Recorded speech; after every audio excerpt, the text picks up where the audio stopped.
आपके साथ शांतनु त्रिपाठी। बुलेटिन की शुरुआत करते हैं बड़ी खबर के साथ। लखनऊ से सामने आ रही है खबर। यूपी कैबिनेट की बैठक में अहम प्रस्ताव पास किए गए हैं। कैबिनेट में कई अहम प्रस्तावों पर मोहर लगी है। राज्य जैव ऊर्जा नीति 2022 का प्रस्ताव पास किया गया। इसके अलावा पंचायत की सीमा विस्तार प्रस्ताव पर भी मोहर लगी है।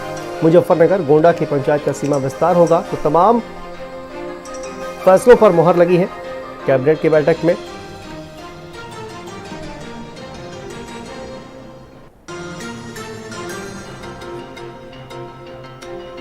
योगी आदित्यनाथ की अध्यक्षता में कई तरीके के प्रस्तावों को पास किया है। इसी में हमारे साथ बात करने के लिए मौजूद हैं ऊर्जा मंत्री ए.के. शर्मा जी। सर, क्या क्या जो अहम प्रस्ताव हैं उन पर मोहर लगी?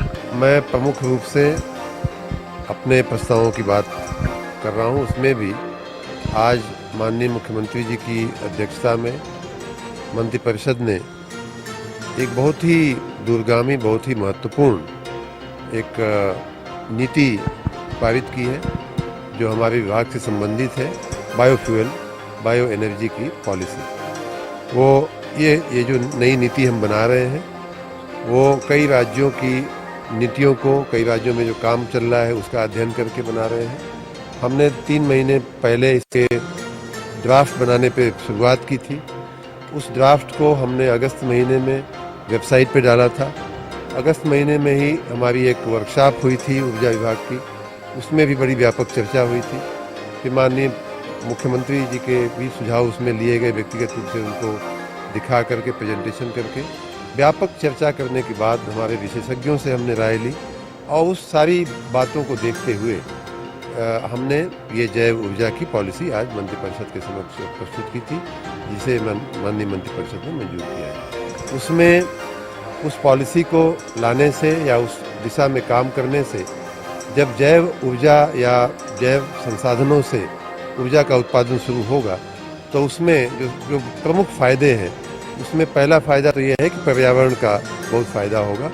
जो पराली जलाने की समस्या है, किसान जो पराली जला देते हैं उसकी जगह वो पराली को अब बेचने के लिए तुरंत प्रेरित होंगे और उस पराली से ही हमारी जैव ऊर्जा का संसाधन बनने लगेगा। और उसमें 3 भागों में हमारी, एक तो बायो कोल, मतलब जो पैलेट बनते हैं जो हमारे पावर प्लांट्स में जा सकते हैं, बायो डीजल बनेगा, इथेनॉल बनेगा और जो अन्य भी जो उसके उत्पाद होते हैं बनेंगे। हमने इस नीति में सभी जो किसान के खेत से लेकर के जो प्लांट लगाने वाला व्यक्ति है वो और उनके बीच की जो कड़ी होगी, जो हमारे मंडियां हैं जो पराली को या ऐसे संसाधनों को जो इकट्ठा करेंगी, इकट्ठा करके हमारे प्लांट को जो सप्लाई करेगी, उस पूरी सप्लाई चेन जो हमारी बायो एनर्जी की है उसको हमने प्रस्थापित करने की कोशिश की है।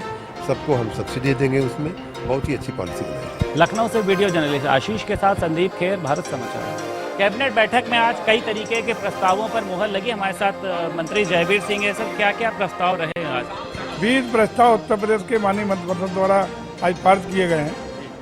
लोक हित के प्रस्ताव हैं, जन सामान्य के लाभ के प्रस्ताव हैं, विभिन्न विषयों के प्रस्ताव, जिसका विस्तृत विवरण हमने दिया। लेकर सर, कल अयोध्या में एक चौराहे का लोकार्पण किया जा रहा है। मुख्यमंत्री योगी मुख्यमंत्री आ रहे हैं, भारत सरकार के संस्कृति और पर्यटन मंत्री जी आ रहे हैं, हम भी उसमें रहेंगे और माननीय प्रधानमंत्री जी का संदेश भी उसमें प्रसारित होगा। लखनऊ से वीडियो जर्नलिस्ट आशीष के साथ संदीप खेर, भारत समाचार। और आगे बढ़ते हैं दिल्ली से खबर, जहां पर बीजेपी अध्यक्ष